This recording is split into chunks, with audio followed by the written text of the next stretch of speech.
I have the tractor and sprayer in the workshop here now.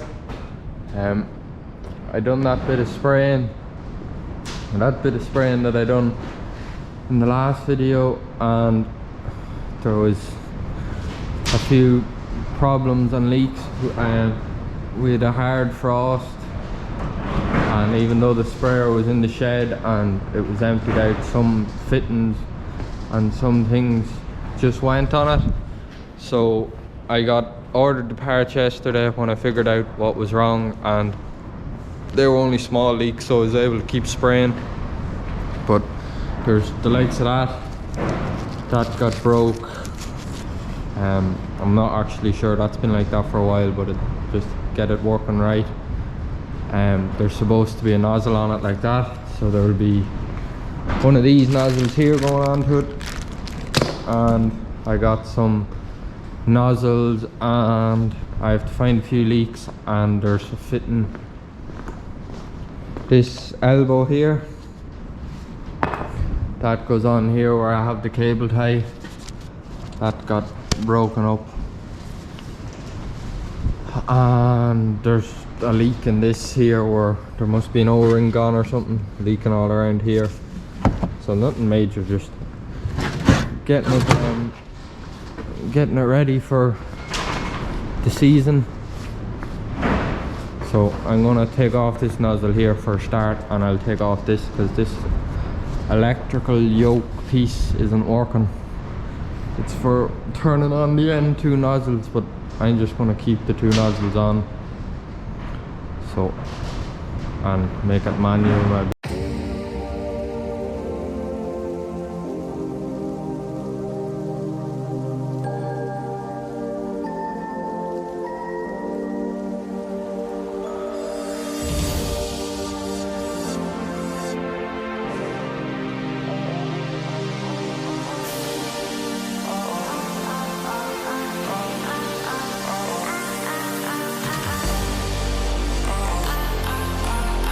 Taking off the last section of the right hand side of the sprayer. This is a breakaway arm, so what that means is if it hits a tree or hits a branch or anything, that this whole section swings, whereas the rest of the sprayer won't. So this is on a spring and it'll move, but it must have hit something. You can see there, that bar is bent the whole way down, so I just want to straighten that. And the last spray that I used in the sprayer was very hard in the sprayer, and it's blocked up all this end section, so I want to take that off and clean out that.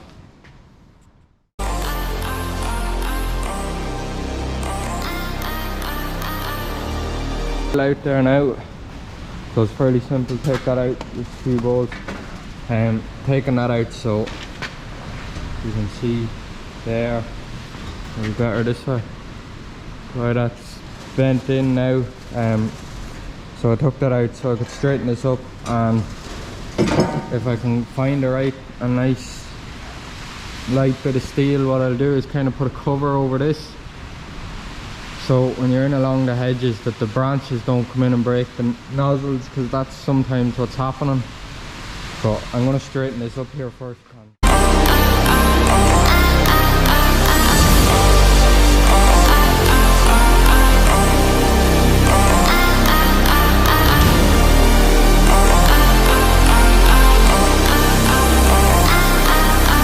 Straightening up that bar, and I think I've got it as good as I'm going to get it. And I have the rail done, sitting there.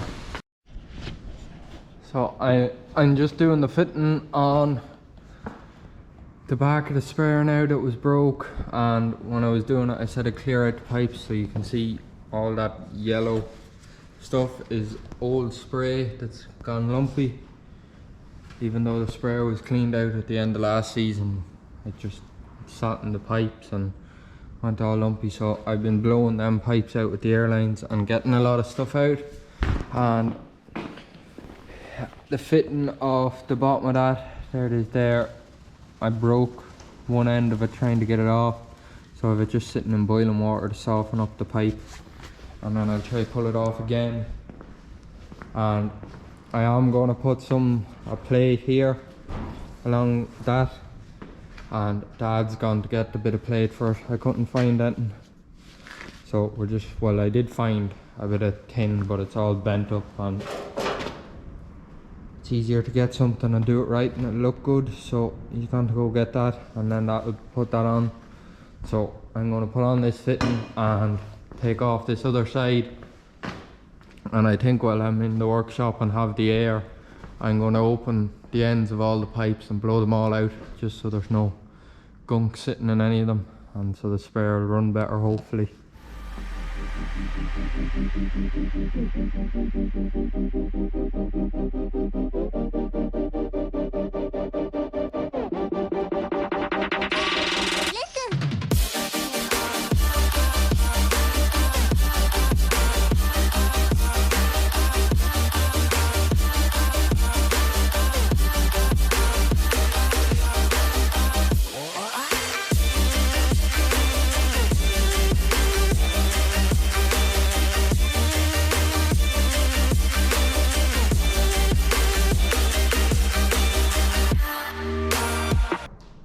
We finished making up the covers for the breakaway booms there last night, and we were talking last night, and we're going to send them, the 2 panels, away to be blasted and get them properly sprayed, just because there will be bits of bushes and twigs hitting them, so we'll get them sprayed properly and hopefully the paint will last. And when we're getting them done, we're going to get the breakaway booms done as well, just so a few bits of rust and stuff that's on them and get it cleaned up. A few days have gone by now since we sent away the booms, and they're coming back today after being sprayed.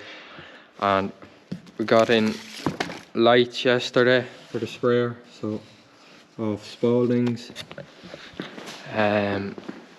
Boom lights is what I got for it, or what was got for it, so that's them. They're just a small little LED, blue LED, and they go shine across the boom and just help you to see if there's any broken nozzles or no nozzles spraying or something like that. So the plan is to mount them up on the bottom of the sprayer somehow. Not really sure. I think what I'm going to do is take off that silver bracket that's on them and make one whole complete piece just out of this flat bit of steel, and it should be strong enough, and then bolt it on with U-bolts and paint it green and wired it all up. I found the plug for the lights, so that's controlled from the computer in the tractor, and I ordered, there's the end that the wires will be going into, and I got this morning the little pins that go into that plug off John Deere, so that's them there. So I'm going to make up this bracket, and hopefully in the next few hours, it is 4 o'clock, so the lights the booms are to be back at 6, hopefully. So hopefully get the booms on this evening, and then I'll be able to take the sprayer out of the workshop and set it all up. And once it's set up, I'll be able to set the lights. But I'm going to build up the light brackets for now and keep me going for a while. I've finished the light bracket here now, or finished marking out what I want to do for the light bracket.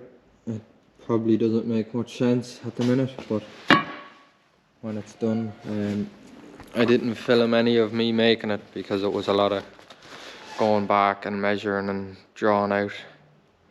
I'm just making it out in my head, so I don't even know if it'll work, but it shouldn't work. So all the places with the X's have to be cut out, and then there's a few bits have to be bent and a few holes have to be drilled, but I'll do that there now and then mock it up and see if it fits. So the two lights will be sitting, one will be facing that way and the other one will be facing that way. So the two lights will be fairly close to each other, so that leaves it easier for the wiring. I can just join the two wires there and run the one wire up to the power. The breakaways for the sprayer and the plates are just back here now after being sprayed. They're a little bit dusty, but other than that they're perfect. So I'm still working on the plate for the light,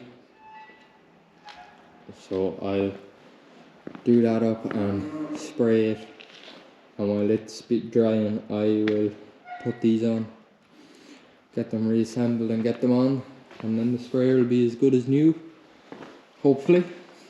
I hope them plates work now after that, but they should.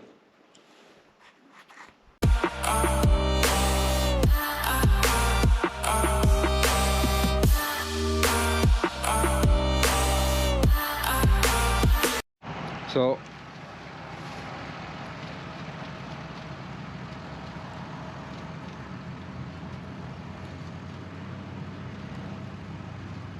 we got the panels all done, painted and bolted on, and they're fairly solid. There's a little bit of a buckle there and a bit of a buckle there, but it's grand. So been using the sprayer for a week now or so, and they're working out good. You can see just where they're rubbing along the hedge at the edge. Paint's wearing off, but all the nozzles in behind are all very well protected, and that section on the other side of the sprayer is the exact same, but I usually go around the headland of the field that way, and then have the lights on the sprayer. We got them finished as well. I probably won't get a clip of them working for a while, just because the spray I'm spraying at the minute has to be done in a bit of heat, so I'm not getting to spray in the evening times. But just to have the two lights there, and they're fairly dirty just from land's not in the best condition. So yeah, I'll show you these working now, these breakaways and these booms, and how it protects the nozzles, and that'll be it for this video. Thanks for watching.